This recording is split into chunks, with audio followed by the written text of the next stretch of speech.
All right. So, welcome back, everybody, to the Carbon Fiber Festival of what's going to turn into a festival of itchiness here pretty soon. This stuff is about like fiberglass to work with, which is super fun. And so I'm going to actually put on a not a respirator, but a dust mask for some of this. So if you can't hear or anything, just go ahead and let me know, and I'll come close to the microphone and reiterate. One of the things starting off is we did another segment where I glued this up, and we had some technical difficulties in the recording. Didn't wind up happening. So I wanted to recap really quick. In the first one, at the end of it, it was basically to glue up stage, but the only thing we didn't do is put glue on it and actually glue it up. So really, the glue up phase was really a reiteration, 90% a reiteration of the last bit of the first one, but with the glue. One of the things that I would say is the one that I did that I posted on Instagram that was actually a real repair project. This is an experiment. I used West Systems on, and this last one I used RBC on, and once again, being kind of a ignorant guy, I didn't realize that there's actually a difference in different epoxies, and the RBC is meant more for laminating, which is essentially what we're doing here. The West System is probably going to work fine, but the other thing I would say, and this is not something that was actually done during the actual glue up, was that I got nervous. So essentially the way that the vacuum pulled was, it was pretty good and pretty tight, but it would not hold vacuum without the pump going, and it never has. I've never been able to rig this up to where it would hold pressure without having the pump on. And I have a feeling that that's probably fairly normal for this kind of rig. But so I started to feel a little bit weird about leaving the pump on or expecting the pump to maintain pressure for 24 hours for the cure for the mix that I did. So I actually added heat to it. And just really quick, I'm going to switch over my camera and show you guys what I did, which was pretty simple. Where is that camera? So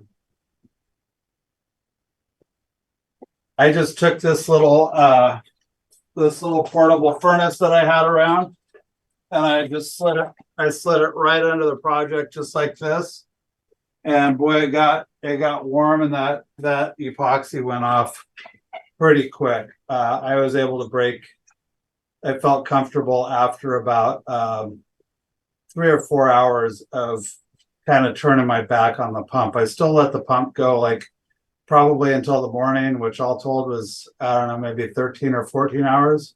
But one of the things that I kind of checked was, I just came in here and I was like, this overage that's over here, I just kind of gave that a good feel to see what it was like. And it was pretty rigid after 3 or 4 hours with the heat underneath of it. So heat I would say is good. I kind of also wanted to start this off by reiterating my thoughts on this thing. I've had a career since 1993. I kind of have done some reflecting since the project that I actually did as a project, which was a perfect candidate for this.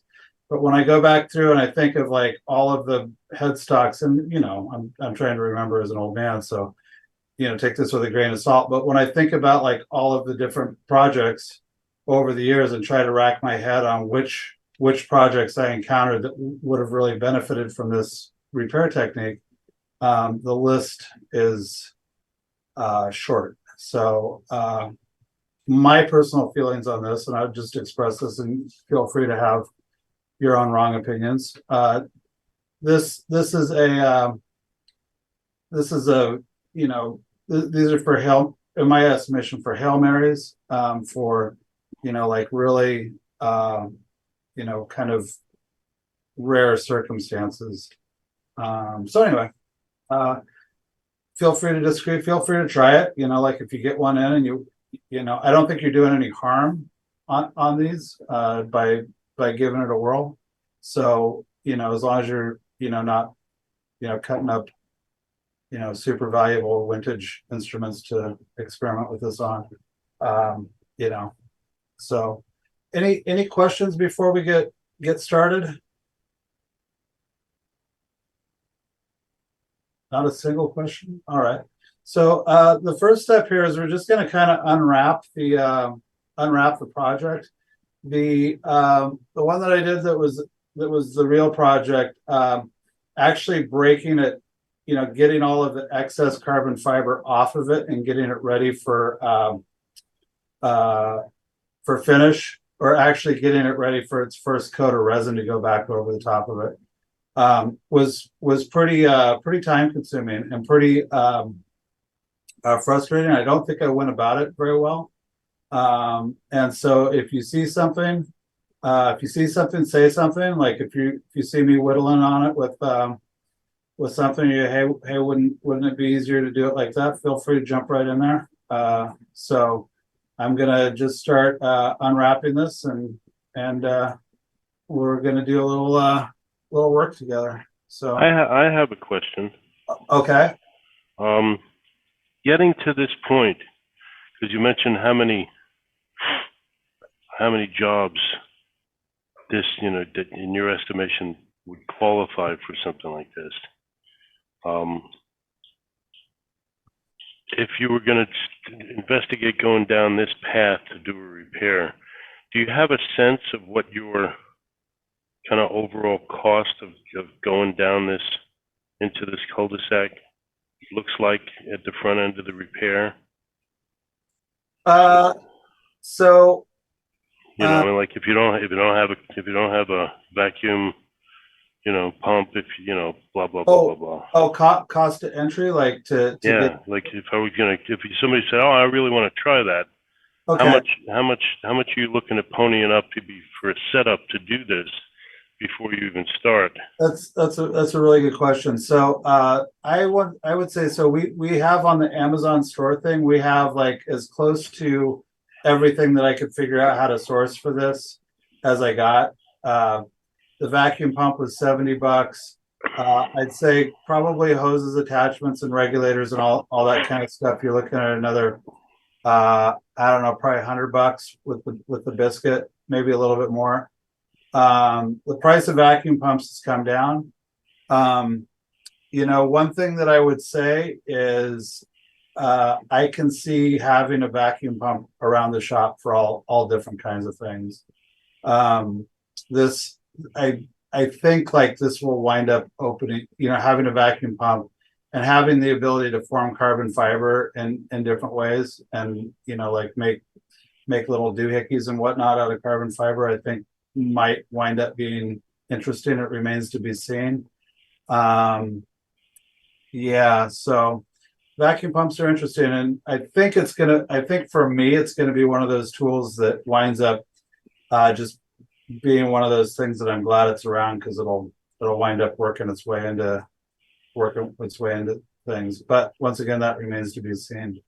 So that being said, the cost to get into the vacuum pump thing is expensive. Now, if you want to wrap carbon fiber, the way that Nikki did it, and how we saw from Joe Glazier to wrap it with the Teflon tubing. I think it's Teflon. I think it's acceptable. For me personally, I want to go with more than one layer, and then it was very important to me to wrap it around the side of the peg head, because I believe that it gives it that kind of I-beam strength. One of the reasons why I switched to going with the vacuum pump was all of my attempts at kind of a dry run of getting the tubing to get the carbon fiber to wrap around the side of the peg head it did not seem like something that was going to be a lot of fun to do while everything's slipping around with resin and stuff on it. So that's kind of why I mostly switched to the vacuum, because I felt like it was going to wind up being able to wrap it around the edge of the peg head better, with less drama.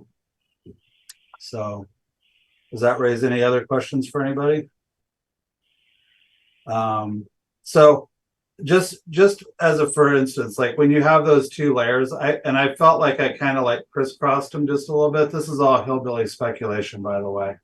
But the idea being that wrap where it goes over the side of the peg head, you're in essence giving it like you're giving it rigidity up and down, and so that when you're flexing the neck like that, it's going to resist that flex more. And that flex, like once the carbon fiber is in there and it's hard and everything like that, it's super duper strong, but it's not like it's not bulletproof. So, and I feel that's one of the reasons why I wanted to go with more laminates and get that wrap. So, any other questions? And after your glue up, what was your cure time under your vacuum? So probably like 13 hours. Like I was saying earlier, I stuck the heater under it, and it was actually quite rigid in like 3 or 4 hours. But I left it overnight. I put the heater under there because I still like it's a tough thing to turn your back on, because if something happens, the power goes out, any number of things, and you don't at least have enough cure to hold shape, you got like just a huge mess on your hands, I would imagine. Like it could really turn into a bird's nest of hard carbon fiber. So all right. Ian, Yes, quick question. When you were applying the epoxy, what was your final preparation of the wood surface? I think I just had it regular, like not probably sanded like maybe 120 or something like that.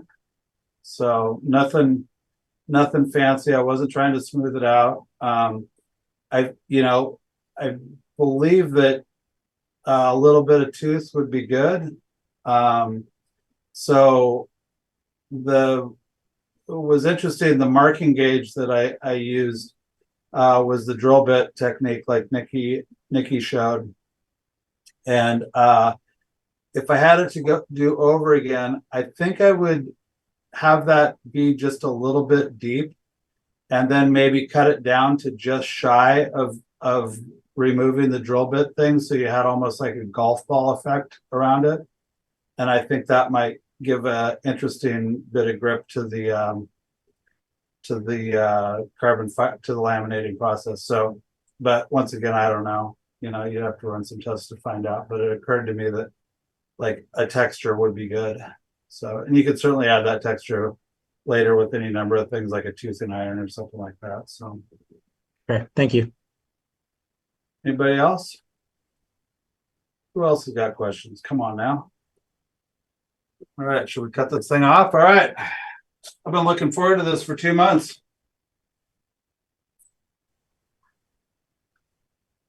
Ian, could this system, the vacuum with epoxy, be employed for like a really tight headstock crack, but without the carbon fiber, just to push it all in, and then you take out the bag or take it out of the bag and then just clamp it regularly?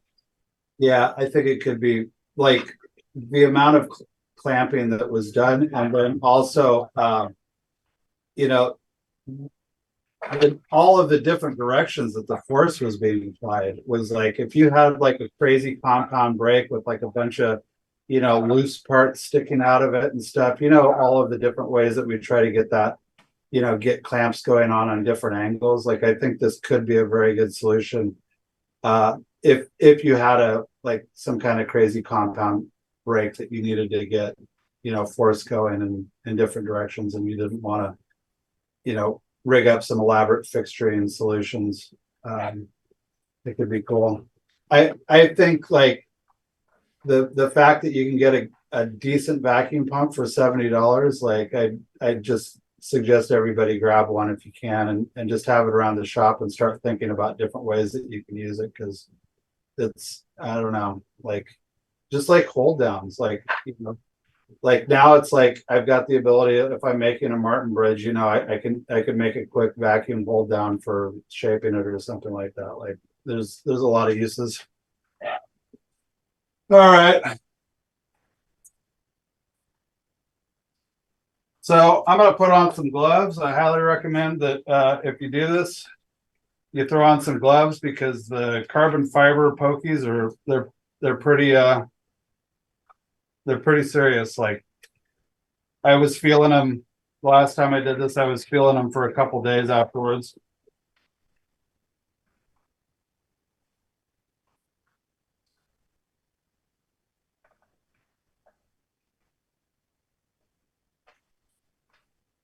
Can everybody see?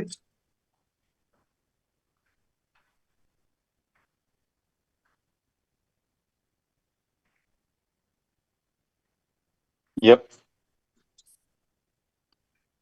So this is also, just to reiterate, this was my my vacuum solution for this, which was to have that Teflon tape and then have that reinforced with the black electrical tape, and then, you know, slip this the gooey vacuum tape onto the Teflon tape, kind of bridging between the two. I don't like, I did a lot of checking. So as I was saying, I never once like really held vacuum, like where I could like pull vacuum and then turn off the vacuum pump and lock it down and walk away from it. It would always like kind of release. I got it pretty good, like, but I did a lot of checking around here, and this was not where the leaks were coming from.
Do we have any of our carbon fiber experts here? Like Jeremy, is anybody that's done a lot of work with this stuff in the house?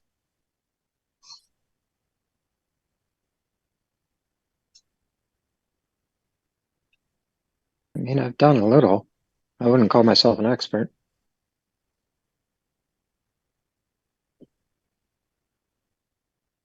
Can you review what the material is that you've got Yeah. over, that you've got, you know, you obviously got the bag there and the tape sealing it, but what was this material between the bag and the, So we've got a couple different layers here.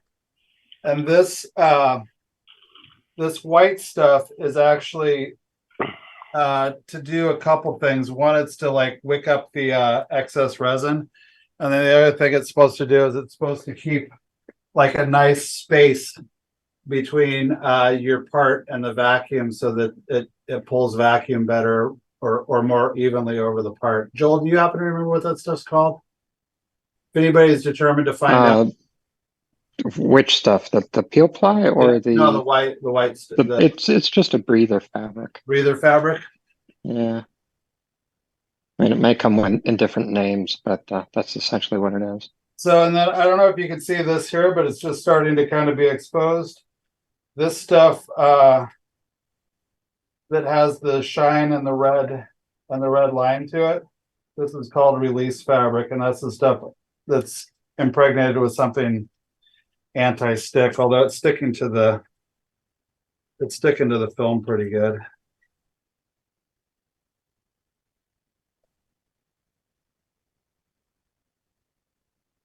So this is where you like look at it and you go, oh my God, did I just create like a horrible mess? And of course the answer to that could be yes.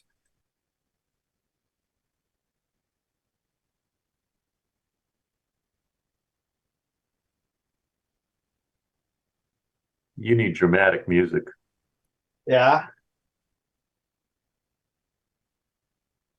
So I think now what I'm going to do is this is actually, so I spent a lot of time getting the other one off. And one of the things that I realized was that this afterwards was that the way that this fabric was coming up and over the fingerboard was actually keeping everything from coming apart. I may have a problem. It looks like some resin snuck through here and got onto this MDF, which I may have to like chip the MDF off of here. But my thought on this, can everybody see this? See how this is up and over this and tucked in here? That's actually keeping that release fabric from actually releasing. And so I'm going to take going to take a coping saw and just cut this section off first.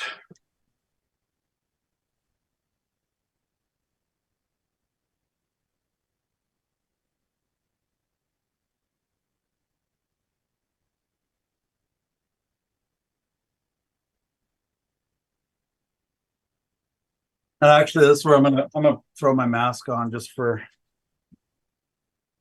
fun.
What do you have directly on the fingerboard there? What's that? What do you have directly on the fingerboard there? This is just duct tape, just in case any resin came out. I didn't want to deal with it going, hitting the impregnating the fingerboard. Is that you got the carbon fiber rods in that as well? Yeah. And you pulled out an inlay, it looks like?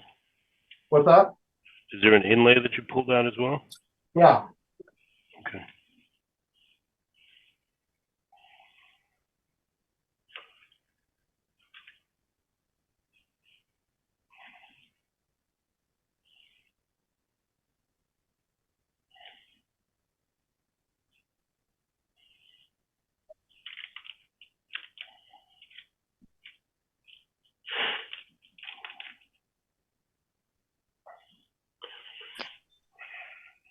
Ian, the MDF, is that prepared in any way in terms of preventing it from sticking to Yeah, the I resin. believe I waxed it up.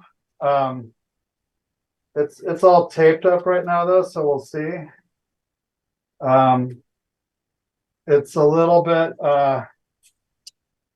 it did look like more resin got off than I was expecting, so this could be a crash and burn. But you know how it is. Yeah, why not? What's that? In I'm your sure it'll come off. in your opinion, you know, given that it was so long between glue up and now the unmasking, because we were waiting for the next Ding Kings to roll around for it. Under normal circumstances, if your cure time was something like 13 hours, so the next day, if you would have been able to unwrap, would it have been easier to unwrap, or are you dealing with the same of what you would have been dealing with even if it was the next day, as opposed to 2 months later? So I am still a little startled at how much different this feels than how I remember it feeling 2 days after it had cured. Like I came by here and I grabbed those wings and gave them like a little flex. And I was like, oh my God, these are way more rigid than like even 2 days after I thought it had achieved full cure. I'm not exactly sure why that is. But yeah, it seems like there has been extra cure that's happened. So possibly, maybe not, maybe not as like super appreciably, but maybe a little bit, I guess.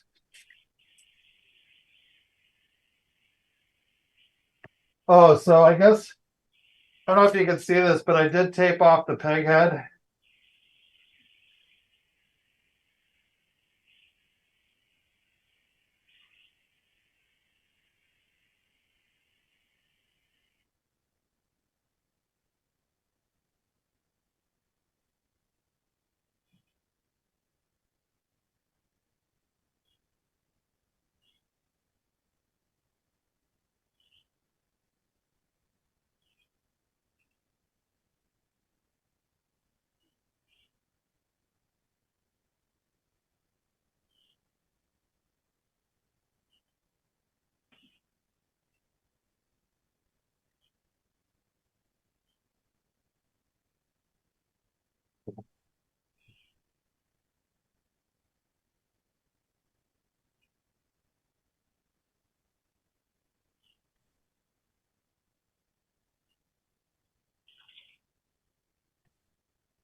Definitely glad I taped this thing up because there is resin absolutely everywhere on this. You mean So resin that's stuck in between the MDF and the tape? yeah, so I've got this MDF like raised up. I don't know if you can see this here, but there are like two pontoons on either side. Oh And yeah, so the air was getting sucked up underneath there, and there's exactly. And so this raising of this also was what allowed that carbon fiber to kind of like wrap into this area. So I should be able to like get into here and be able to pop that loose from the pontoon there. certainly giving your total by skier a run for its money. All right. So that popped off. How's that looking? Can you see this situation here? Yeah, what am I looking at with the yellow stuff? So this is that tape again, and that tape is in the truss rod cavity to keep the vacuum from sucking down to the truss rod. And presumably the resin from sucking down into the truss rod, Yeah, we hope.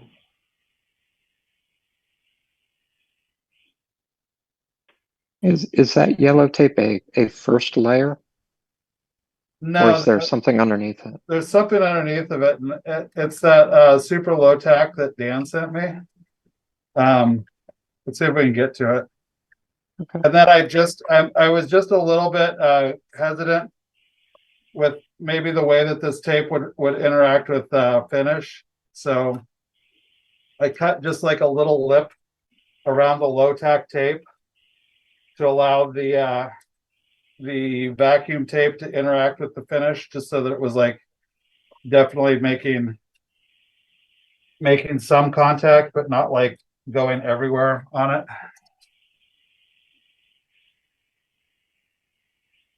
You know, I'm gonna hacksaw this off really quick.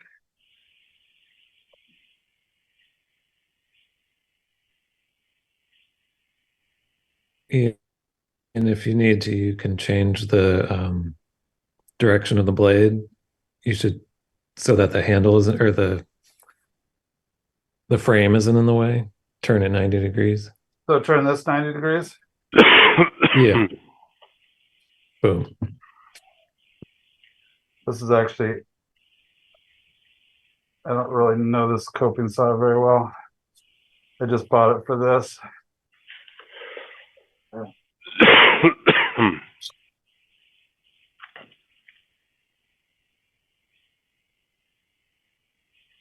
think that was 180, but that's all right. Do what? It was 180 degrees, but that's okay. You do you.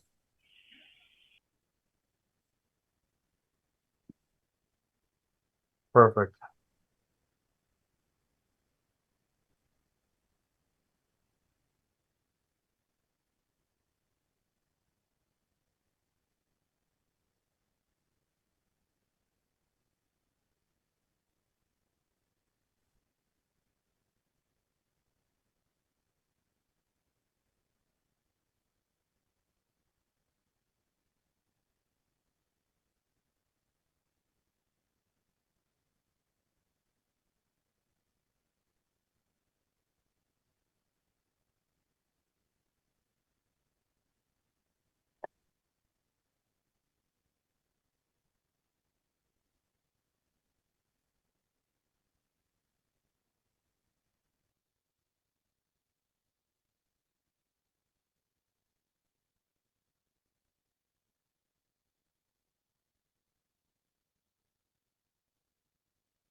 So what are you cutting here? You're cutting into the carbon fiber overhang? Yeah, so the last time I did this all with hammer and tong, like with the chisel and stuff.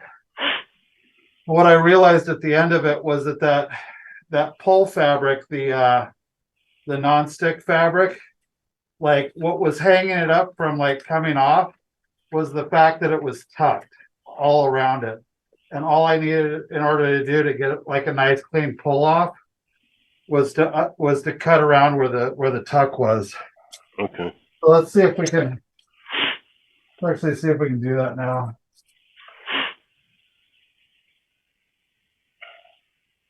Just, as an aside, You might want to get the peg head in camera view when you go to pull it. Somebody say something? Yeah, I was just going to suggest you get the peg head closer into the camera view. So there we go.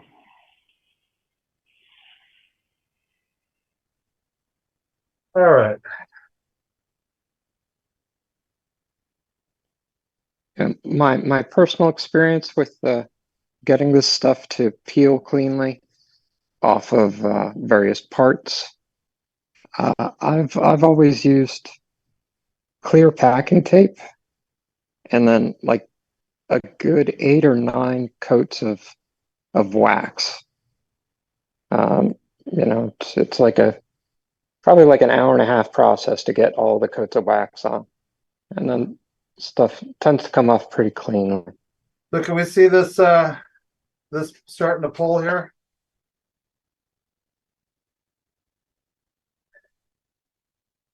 Did everybody see the carbon fiber revealing under there?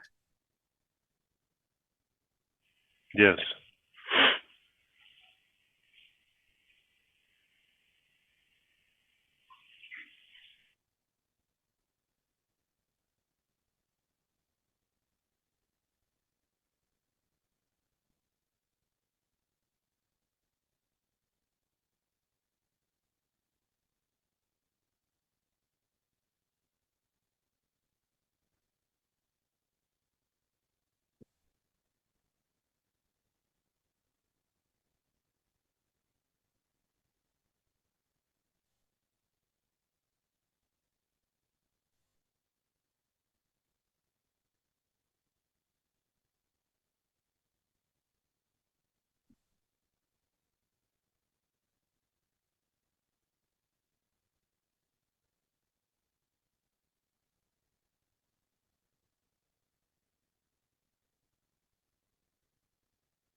Don't break that peg head.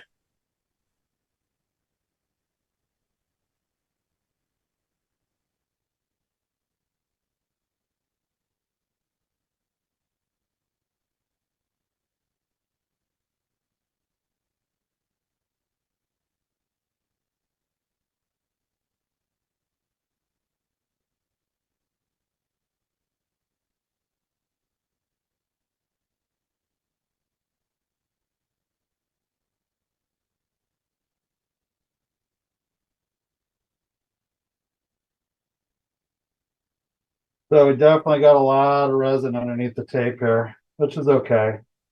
This thing's gonna get blasted off anyway.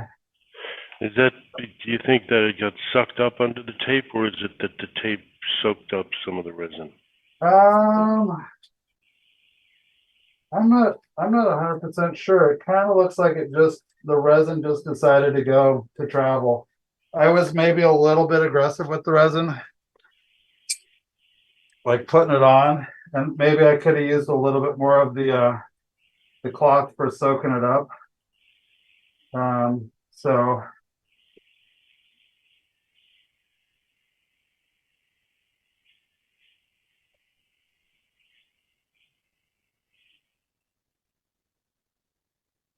okay, so this is where I'm going to switch to this file I got.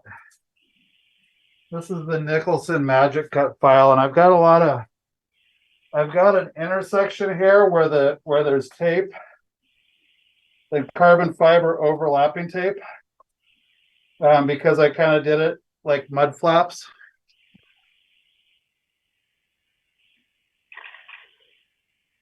And what file is this again? Nicholson what? It's called the Magic Cut file. Hmm. And it's probably, without becoming a rasp, it's one of the more aggressive files you can get. The Grobet double lock cut is also pretty darn aggressive.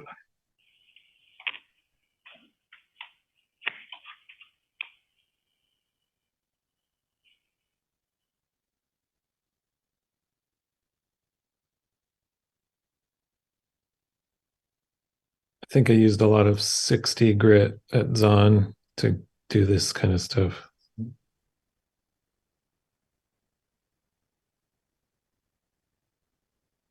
But this definitely did not turn out as smooth as the other one, but we've got so much carbon fiber to work with here because I screwed up the depth of that initial cut or the marking cut so bad that I think we've got like what 6 or 7 plies on here. So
Trevor, how many of these have you done? I only did one at Gary's, and that was without any vacuum. It was just wrapping it like crazy. And I think we used bike inner tubes as the strapping. How did you feel about it when you're done? How many It was laminations? just, I probably did 5. I just remember it was just so much cleanup. Yeah. Um, Did you do and then the airline broke again. So Yeah. yeah, it broke the shaft of the neck, and the headstock was a whole unit. Was it from abuse or? Yeah, an airline destruction. Oh, okay. Yeah. Hey, Trev. Gary, Hey, Ian. do you remember when we did this? Here. I just logged in. I Well- just heard Trev telling the story. Do you remember seeing it when it came back in? No, I don't remember when it came back in. I remember when we did it. I remember when you were doing it. Hey, Gary. How you doing? Good, man. I just had like 2 seconds to log in and see what Ian's up to. Look at him go. It's the cowboy looking. Gary, is there anything more relaxing than watching somebody else work? No, it makes me fidgety. Like I want to go do something. I'm getting all fidgety. Like, let me file something. Yeah, I'm like, I want to hold the body steady for you. Exactly. Somebody stand on that. Where's Doug? Get in there.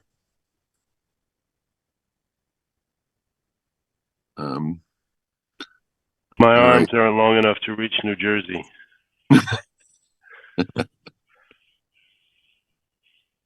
All right. I just want to say hi. I gotta go. It's family day. But Take it easy, Gary. I'll take a peek. Anyway, how you guys? Have fun. Bye, G. All right. See you, Trev.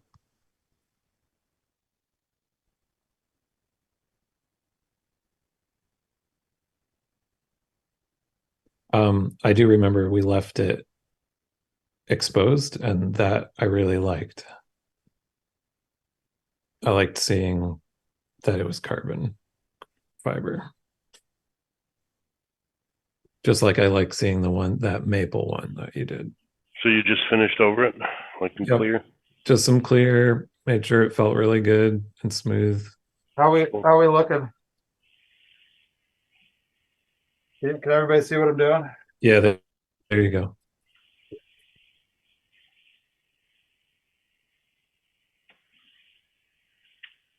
I also don't think at that point that Joe Glazer's team had done anything to hide them. Like no big touch-ups to make wood grain or anything like that. But this was all over the phone. I think we might have gotten a pile of photos from them, but nothing like the completed job.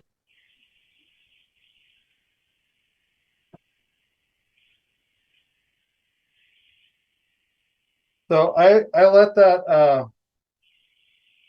let this in like right underneath the binding. So there's like a crease like right where the binding is, or not the binding, but the fingerboard.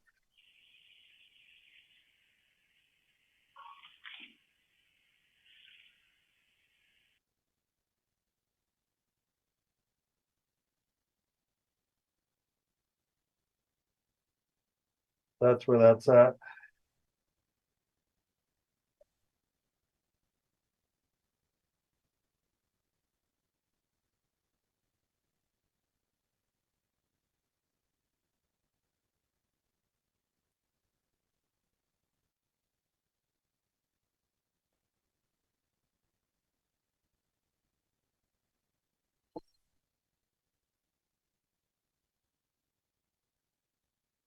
Hey, baby, can you bring me the big shot back? Thank you.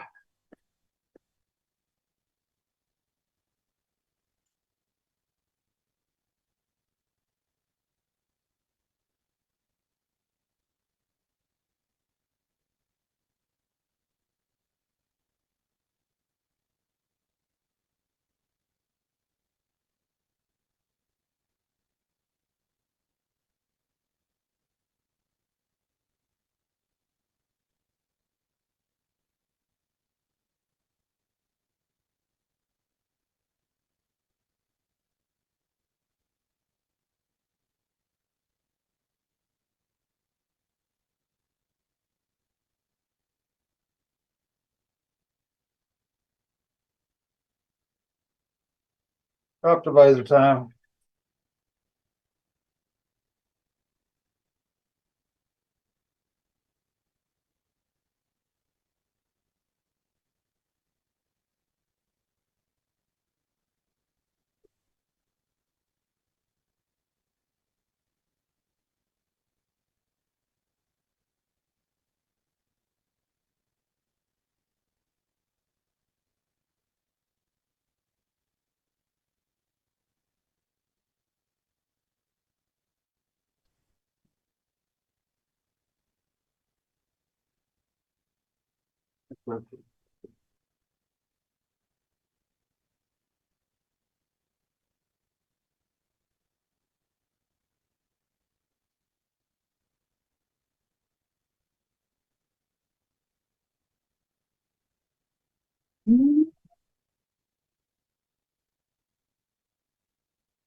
Okay.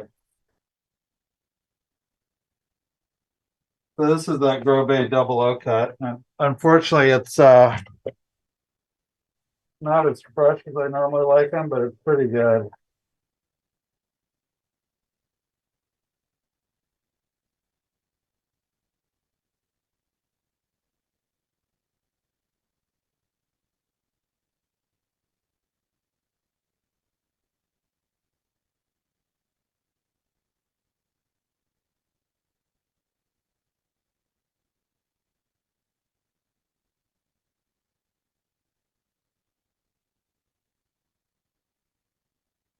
So this is actually also let in like right underneath the nut. So there's gonna be, if somebody pulls this nut, there's gonna be like a significant nut shelf that is carbon fiber.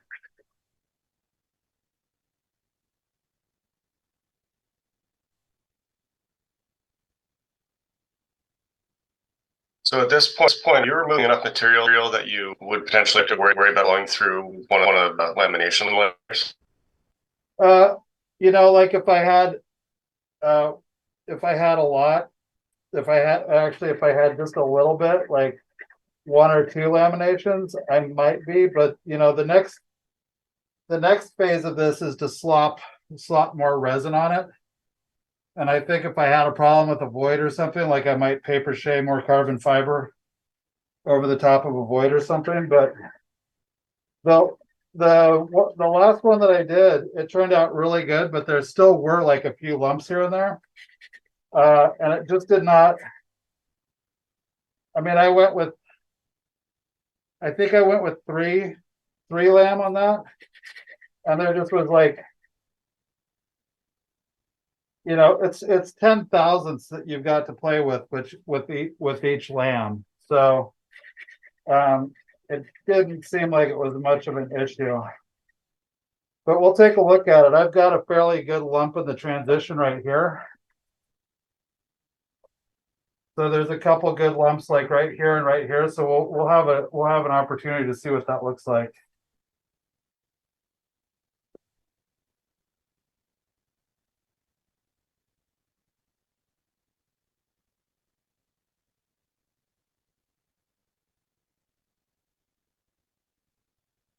So, but like right there, see how this is breaking away right here? That's because I taped the headstock off and waxed it. Essentially what I've done is I've filed down to that layer, and I should just be able to come in here and grab this and start breaking that away.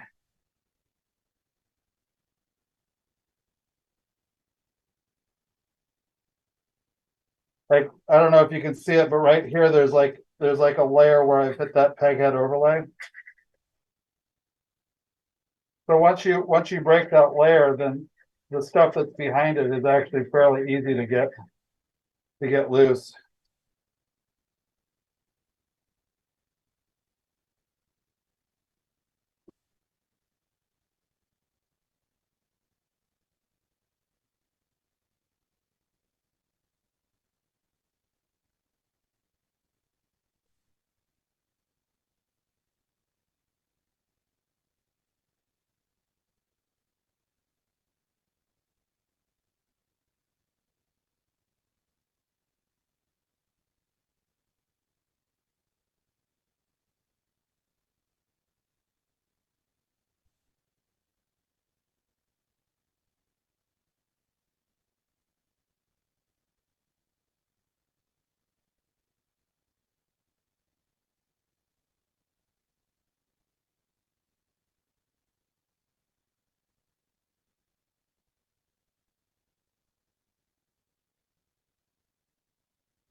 So Ian, when you say that you would use this as a Hail Mary, you Yeah.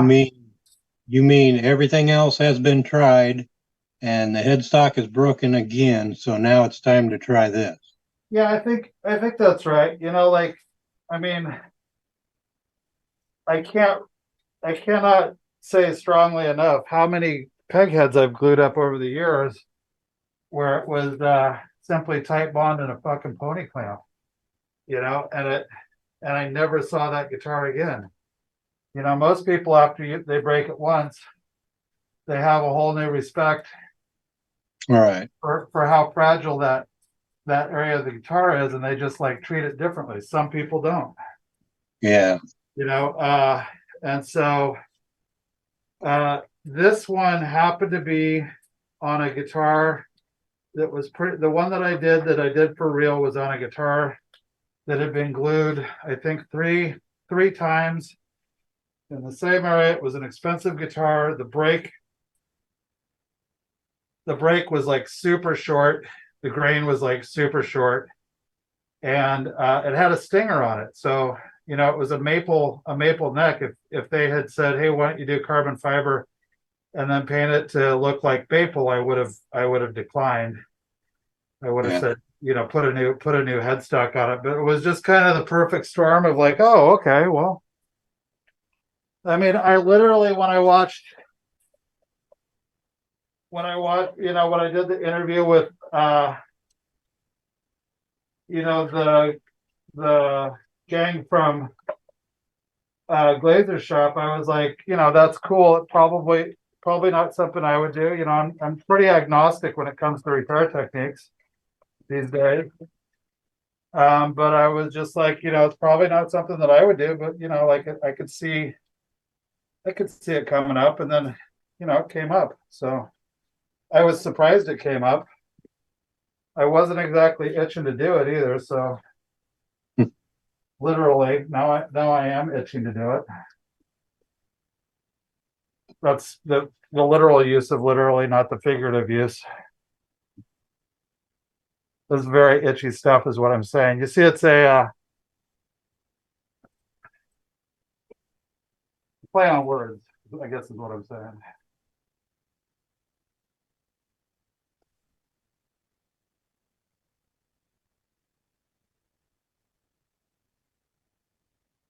Oh wait, there's only one camera going, huh? I'm just taking this off down here. Get this out of the way.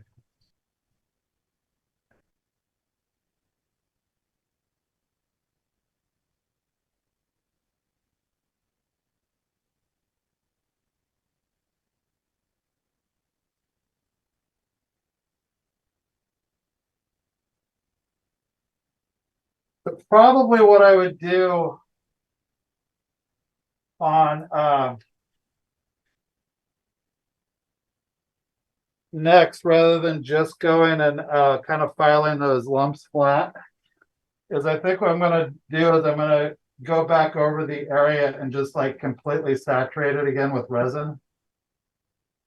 Um, just so that it's like, I mean, this looks pretty dry up here, and it should, because it's got all that kind of release fabric.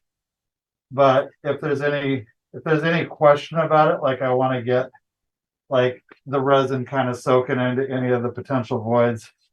Like this looks pretty voidy up here. I don't know what happened up there, but it doesn't look like the other side. So I guess we'll see here in a second.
Are you gonna save the Les Paul and all that, or is that Oh yeah, I don't think there's any Mhm. reason to blast it off, but we'll see if this Okay. if this resin got too out of control. We might just nuke it. gotcha? Looks like it's coming off fairly. I did wax the shit out of everything before we went, and it looks like the wax is paying dividends here.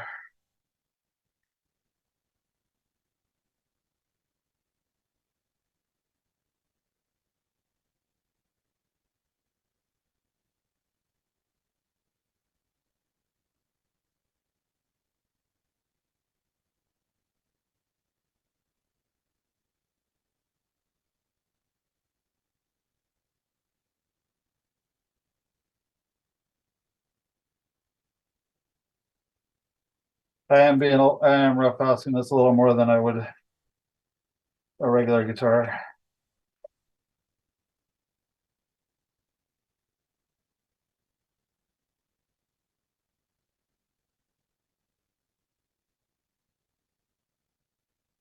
All right.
You see how that broke free once I liberated it from its actually secured zone there. Let's see here. Oh.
Really hard for me to see what I'm doing here.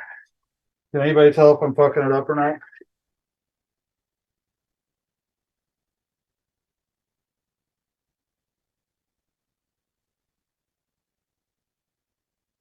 Is this thing on? Can you hear me? Hello? Yeah. You're doing real nice work. Is that nice?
Everybody still see?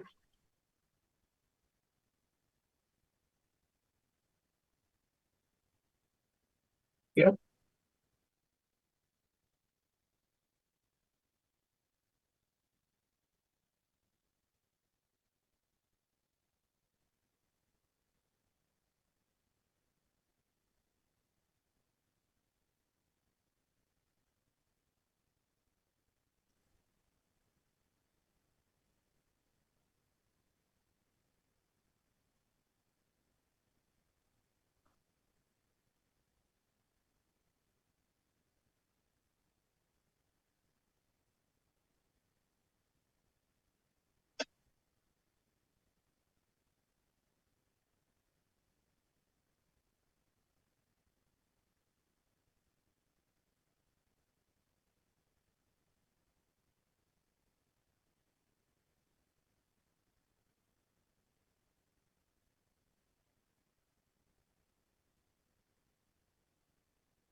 Definitely could have been prettier.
Okay.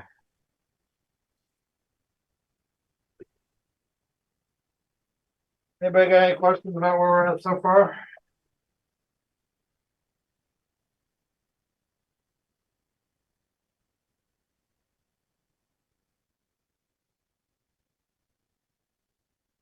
Ian, are those gloves anything special? No, they're just, I think these are from Harbor Freight.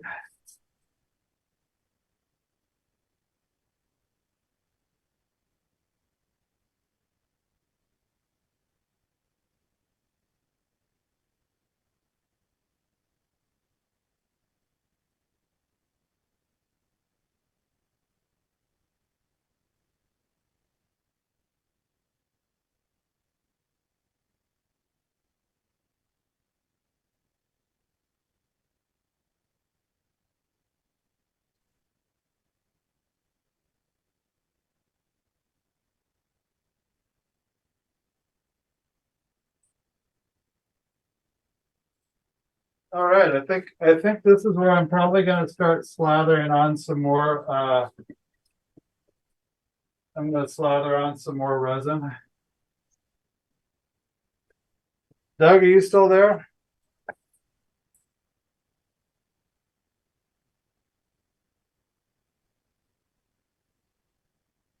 Yeah, I'm here.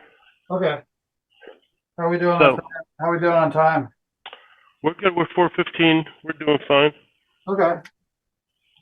Can you bring the full peg head into closer view? Yeah, you know what? I'm gonna switch over to the back and I'll move the camera and get a good view of it. Because I'm curious to see where the lip is for the neck side, you know, as well as the peg head side. Because you have a transition where it's basically just the carbon fiber is inlaid into the peg head, and there's a step there, right? Or is Yeah, no, it's here, I'll show you.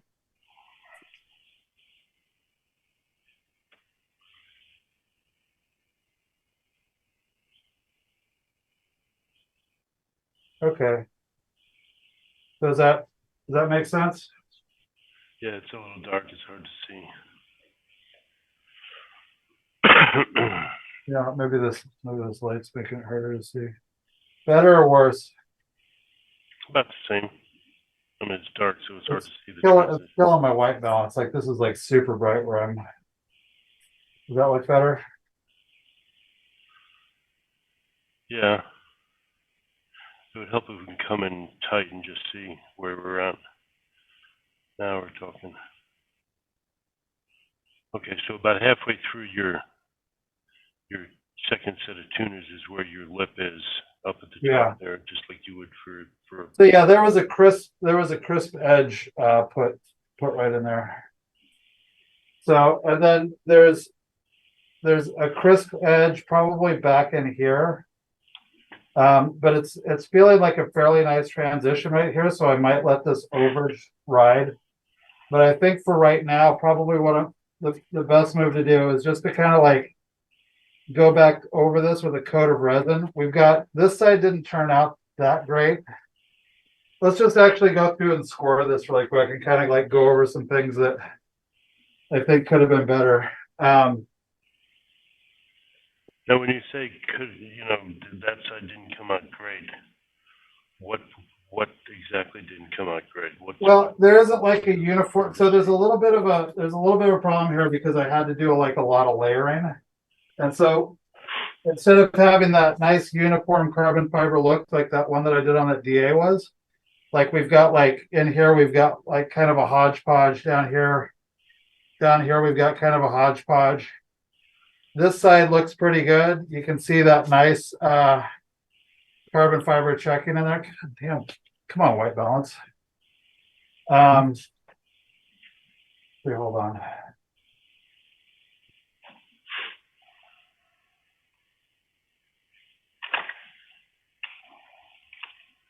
But this side looks pretty good. This side is just kind of all munched in here. Like there's just like no clearly defined, twill pattern. The other thing is there's like some ridging in here that isn't great. This isn't bad. This transition isn't bad. Is that ridging from the carbon fiber, the cloth like wrinkling, or? Yeah. It just, like the vacuum does a good job, but because of the way the weave is done for whatever reason, like something's got to give somewhere. Like it's really like I spent a lot of time on this. Like when we were doing it, when I was gluing it up, I was like pulling it out, like smoothing it down and pulling it out and smoothing it down. And it was one of those situations where there was a ridge in it, and I just kept like every time I did it, I would just move that ridge around like a bubble under a pick guard or something like that. Like it was just like it was gonna be there no matter what I did. And so the carbon fiber, hard enough and solid enough to shape, or are you gonna run air under there, or is there resin under there? So oh my God, this is unbelievably rigid right now. Like for a mahogany Les Paul studio neck, Jesus. Like I wish you could feel this. This feels bonkers. I mean, I feel like I'm pushing on like a steel I-beam. It is crazy how rigid this is. Because it's got the carbon fiber tubes here that go all the way down to here, or go all the way down to like here. And it's got this thing feels crazy. All right, so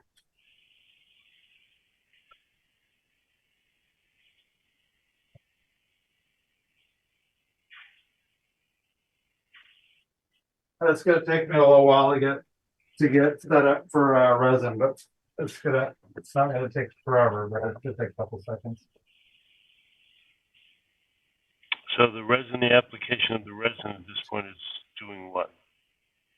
Well, one of the things that I want to do is I don't like some of these things aren't just ridges, they're also dips from, like this was done with, a drill bit with a stop, and then me with hammer and tong taking, a certain amount off to be offset for the carbon fiber.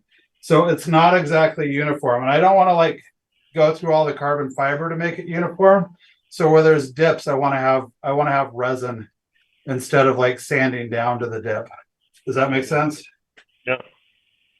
Like just in general, like a couple coats of resin over this will allow it to give you something to sand to that's not like the carbon fiber.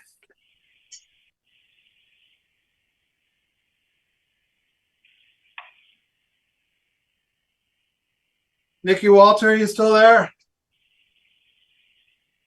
Hey, Ian. Yeah, I'm here. You remember what the RBC was? It 2-1 by weight? Yes. Okay. Yeah.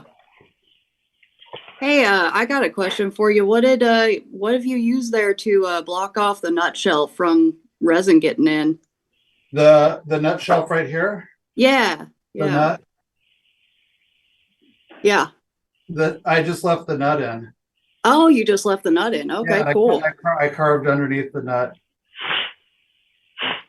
So if you pull that nut, you'll see like 60 thousandths of carbon fiber for the nut shelf. Gotcha. Okay.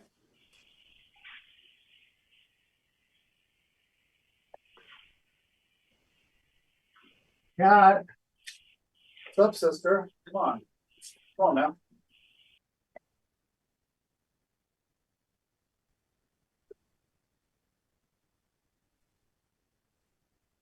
Oh, Alice, come on. There's like carbon fiber dust everywhere. Yeah. I know. What's this? All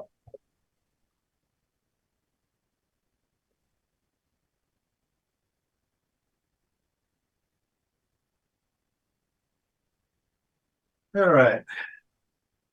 There for the cat drama.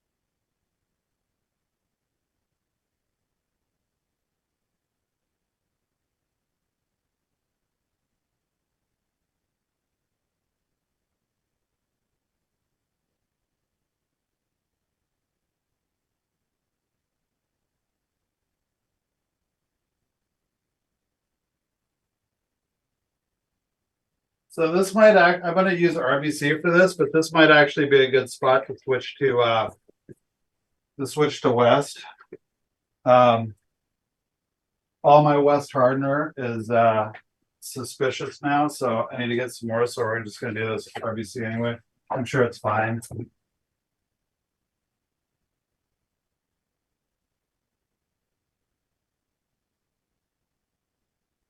Ian, I missed that. What makes you suspicious about it? Oh, it's turned orange and I just used some the other day that also turned orange and it was just fine. So it is. Mine's also like getting kind of gooey. okay. This Okay. cost changing a little bit.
Nikki, how many times did you go back and recoat yours and kind of like, what was your experience kind of dressing it out with a couple coats of epoxy?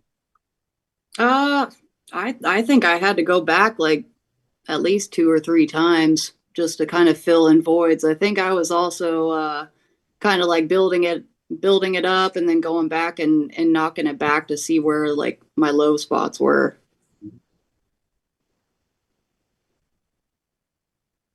What was the customer reaction to that when you're done? Do you have a good?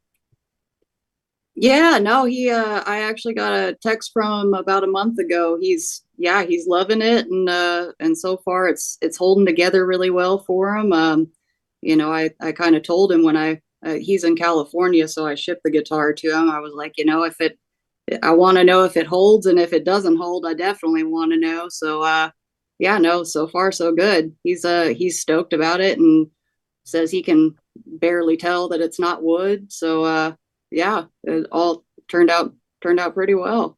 Outstanding. Yeah.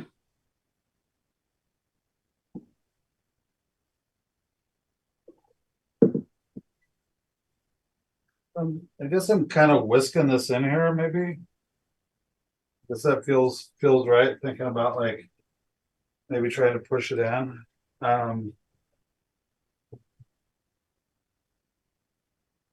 Occurs to me that maybe bagging it one more time after doing this might be all right. Don't know.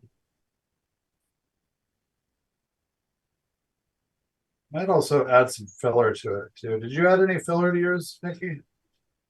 No, I don't think so.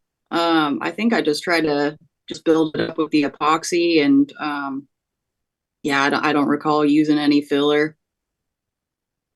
And I didn't wrap it on both sides of the headstock because the the player's side, that side looked really good, but the other part or the other side of the headstock, it just had big chunks of wood visible that were missing. So that side got the carbon fiber wrapped around it like you're doing there. Okay, cool.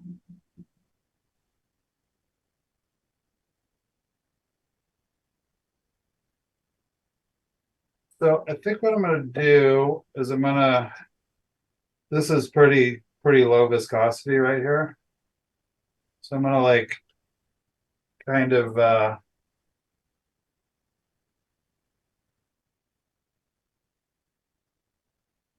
smear it around, and then I think I'm gonna come back down in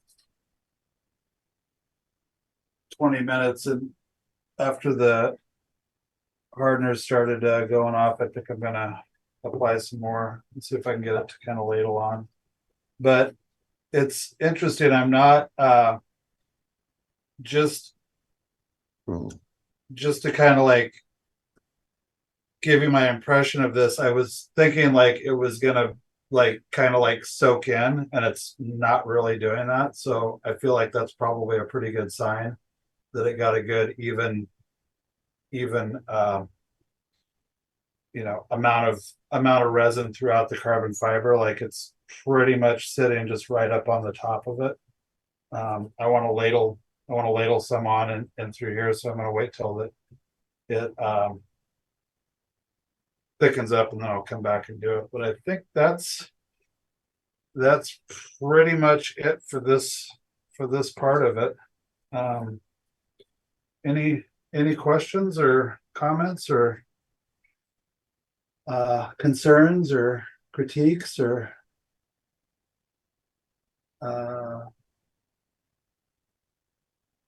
anybody got anything? Anybody? Bueller? Anybody? Thanks for sharing. Okay. Looks strong. What's that? It looks strong. Oh, it's unbelievable. Like I don't know if you've ever like torqued on a Les Paul peg head like this before. Like, Yeah. Like there's no deflection here. That's cool. All right. So if there are no more questions, I'll meet whoever wants to jibber jabber over on the Luth Long, and we'll shut down this link. Let Luth Long go back into effect. Unless anybody? I do. Okay. So next steps beyond just flooding the thing so you can sand it out better. Do you have in your head, have you worked out any kind of like what comes next, finishing schedule and all that kind of stuff? What's the game plan? So on this, I'm gonna sand it out to like 220 after it's all, ready. Like I feel like I've got a good base to sand it to. I'm gonna sand it out to 220, and then I'm gonna spray clear lacquer on it and hand it back to Buzzy with tuners on it and strung up. So, so you're not doing any kind of faux finishing touch up on this. Oh, like I guess we could play around with that on this. Do you think that would be fun? I think it would be instructive, Okay. because it depends on. So where did this guitar come from? Is this a customer guitar? No, this is your mic's breaking up really hard too, by the way. This was this was in the Lark Street, never gonna be fixed pile. Oh, okay. This is the one that I took pictures of it, but it looked like somebody had tried to glue it back together with instant mashed potatoes. Okay. All right. So, I guess from an instructive standpoint, it might be a good idea to. Yeah, we can do that. I can show you exactly, all the struggles I've ever had with doing something like that, which is that, I can make it look very difficult to detect from exactly one angle, and all of the other angles can go to hell. So, but maybe I'll get with Nikki on it too, and we can go over, because I liked her cut in grains. I thought that was cool. So maybe we can crowdsource this one. That was a nightmare to do. Was it? Yeah. Oh, look! You made it look so easy by posting a picture of it already done. So. Oh, dude, it was like what was it, like 2 or 3 evenings at the bench, just with a razor blade, just like cut, and it was just like the first like 15 minutes was fun, but just after that it was just like, oh dear God, what have I gotten myself into? So it's crazy. It's those first 15 minutes. Yeah. Yeah. Pretty Yeah, cool. but it was like a couple Very cool. hours a night after that. It took forever, so it was a test of character.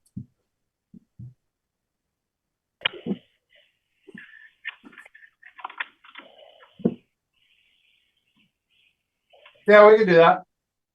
Yeah, that would be fun to see, I think.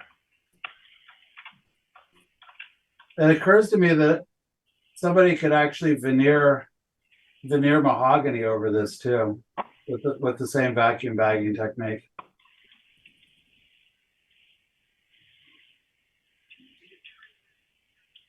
I'd be really interested in seeing you do that. That sounds pretty cool. Just, putting the mahogany over it and then like trying to blend it like that. Just, yeah, that sounds like an awesome challenge. I bet it turned out great. You try doing something like that. I do have some mahogany veneer around. I'll think about it. All right. I'll see you guys on the lift along. All right. Thanks, Ian. Thanks, everybody. Thank you. See you.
Whereabouts are you located? Oh, I'm here with bells on.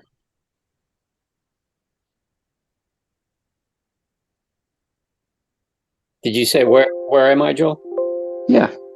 I'm in Northern Virginia, about 35 miles west of DC. All right.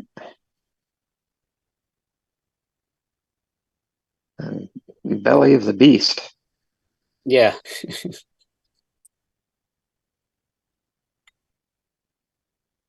You can't not hear about all the political stuff. Out of curiosity, is there something in particular that took you to that area? You just always been there? I'm actually originally from New Jersey. 1998 is when I moved down here for a job. So I wasn't always doing Luthen stuff. That's kind of second career for me. But yeah, I changed jobs and moved down here in 1998. Yeah, I could see you working for the NSA. Yeah, you have that look to you.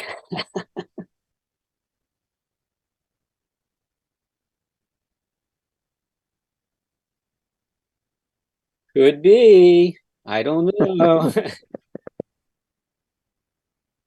Actually worked for some other agencies, but yeah, I'm not doing that type of stuff anymore. But yeah, used to. Yeah, I have a friend who works down in DC for, a company who subcontracts to various agencies. It seems like agencies don't really do a whole lot of direct hiring. Not anymore. They don't. It's so many contractors. But yeah, I mean, I worked for Lockheed for years, and then I switched over to a smaller company, about 100 employees, which I liked a lot better. And then 2021 is when I left that type of work. Gotcha. Yeah, I thought you were going to say you worked for like Booz Allen, which is like everybody down there. Yeah, it's another big one, but Lockheed's big too, though. I imagine they are. Yeah. I was down in Tucson for a number of years, and if you weren't at the Air Force Base, you were with Raytheon. Yeah. Yeah. I imagine they have a pretty good contingent in DC as well. Yeah. Yeah. Occasionally, I get up your way still because I still have some family. Jersey. My sister's in Pennsylvania. Actually, she's in Holland, PA, which I don't think is too far from you. It definitely sounds familiar. I don't know exactly where it is, but yeah.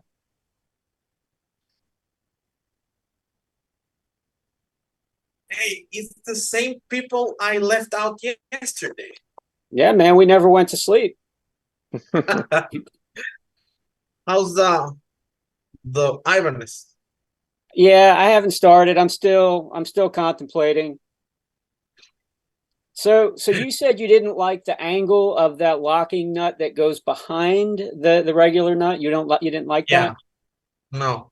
Because I found another one is for a let me see, I had to open tab for a Kaler. That's kind of the same thing. It goes behind the nut. Yeah, it was Kaler. If the customer doesn't want the bridge to float, you can stabilize it, and you were just perfect with locking tuners. You don't need the locking. Yeah, he wants to float it. I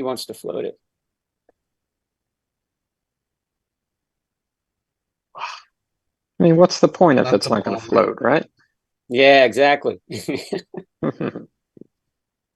Oh, Patrick, I listened to God, what's her name? Joanna DeRose.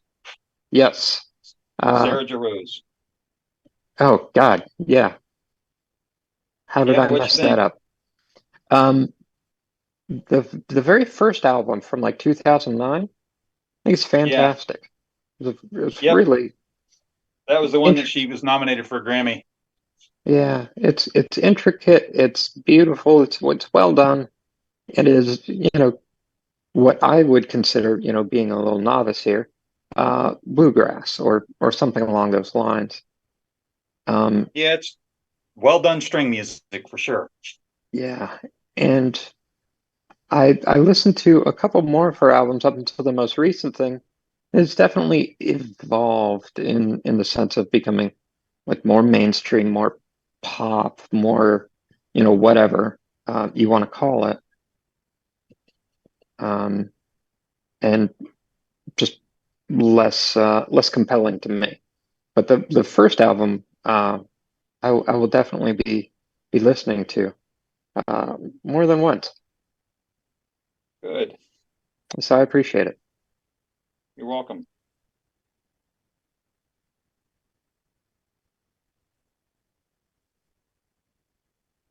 Hey, Joel, Yes. this is Joe. How are you, man? Hey, Joe. What's going on, man? Nothing much. I wanted to ask you, and this is probably something that I should know, but I don't know, or I should probably have figured out. But like on acoustic bridge blank. Okay, so I'm making an acoustic bridge for this Gibson. And on the bridge blank, there's obviously one side of the bridge that has like, on all bridge blanks, you sort of have like the flat, or the kind of the cup side, and then you have sort of the dome side. Do you do you have a theory on which to go down on the guitar as far as I know that seems like a little bit kind of a strange question, but do you have like thoughts on which you attach to the top? Do you flatten it, on which side, or I don't know. What are your thoughts on that? All right. So if first of all, I'm probably towards the bottom of the list of people who should be answering this question. There's I don't know about that, Joel. I don't know about that. There's some very qualified woodworkers and acoustic builders here that I certainly don't fall into. So Ian and Joel, I was throwing this question. I'm preferencing it with I probably should know this, but on a bridge blank that there's a side that has like the dome and then the side that has the cup. And so I'm cutting a 1x6 bridge for this newer Gibson that cracked. And so I was like, what are like the thoughts on which side to attack? Like obviously flattening the bridge. But I'm sort of laboring over this idea of like which side should go down on the guitar, like to make the bridge, the new bridge.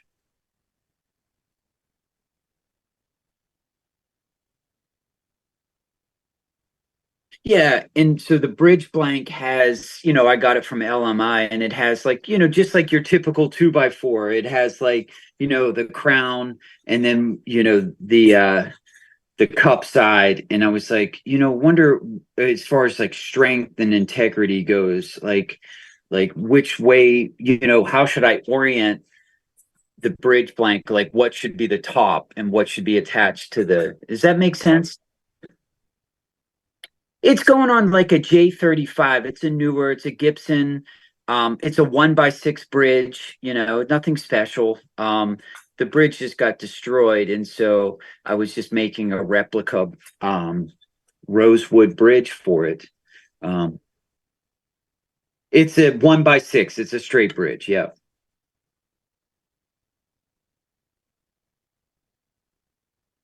Like I'm holding, like here's the bridge blank, and when you put whenever you put the straight edge on it, there's obviously a gap, and then this has so just like a regular 2x4. And I was just like,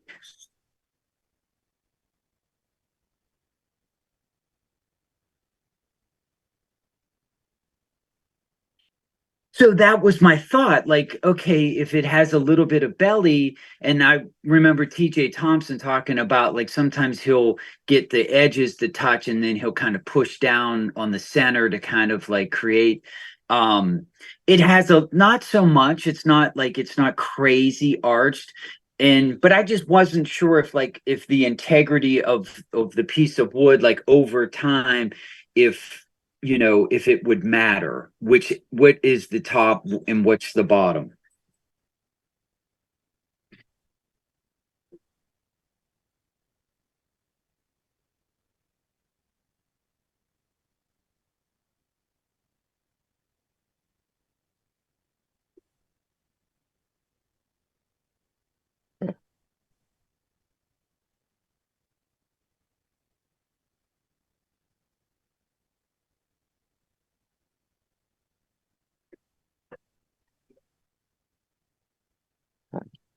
I would Yeah, tend to you're agree right. with everything Ian said there.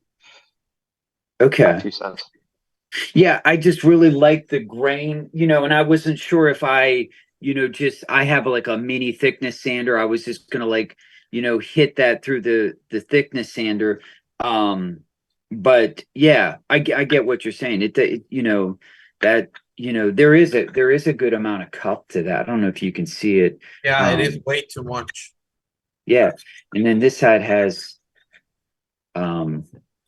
yeah. No, okay, yeah, that's cool. I just wasn't sure you know what would make more sense as far as but yeah, no, that's helpful. I was just thinking about it maybe way too much. Yeah, maybe. Well, I didn't want to make it and then just be like at the last stage and being like, man, I wish I didn't. Yeah. So and this guy he's not my favorite customer, so I'm like you know so it's like one of those that's also in the back of my mind. He's not like a really super great dude.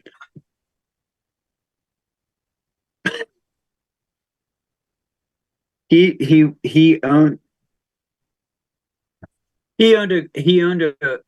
a guitar store in Pittsburgh, and but he kind of he messed all this up. So he did the repair. So he was telling me about how good of a repairman he was, but everything, that he was showing me was so jacked up that I was like, oh, okay, but he was, grouchy and the guy that was waiting behind him was like, man, you have the patience of 10 men to deal with that guy. I'm like, oh gosh, I know. So he's not like my favorite dude.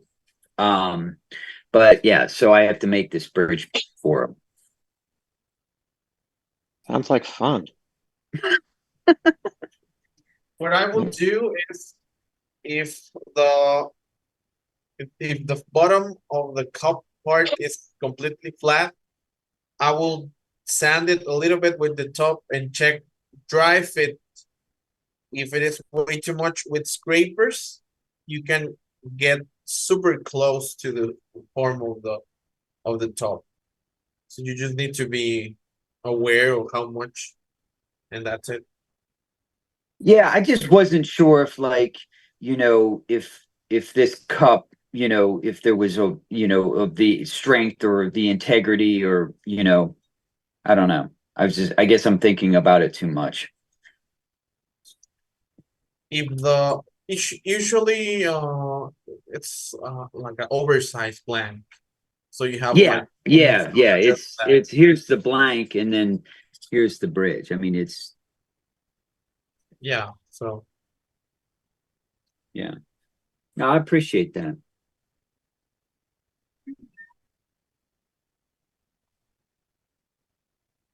Hey, Miguel. Yep. So talking about this locking clamp again, do you just think it's too much downward pressure on the nut? yes, the yeah, it's gonna every time he change strings, it's gonna like file the nut every Okay. time he tunes. So it's Okay. much downward pressure. So it's a lot of wear. You're saying it's a lot of wear then on the nut? Yeah, that's one thing. And second thing is whenever he clamps and locks the knot, Yeah. strings go out pitch. It doesn't matter what. If he leaves it like a quarter of a note down, Yeah. They will go past the right note a little bit, and he will have to compensate with the micro tuning or with the springs. So you're saying it's going to be out of tune all the time. yeah, Okay. that might be the only thing. And Because my other concern with the ones we talked about yesterday, just the regular locking nut, is because the truss rod channel is right there. The screws they come really close, so there's not going to be a lot of wood unless I drilled other holes in the, and I don't want to go modifying the nut too much, No, they will be super close to the truss rod channel. It doesn't matter what you do. Even with fenders, it's like they even stick out into the truss rod channel. So oh, okay, that will happen even if the guitar had that. Okay. So it is Okay. what it is. Yeah, yeah. I Cool. will recommend though using the Dan Erlewine technique, which is drilling the holes and run a little bit of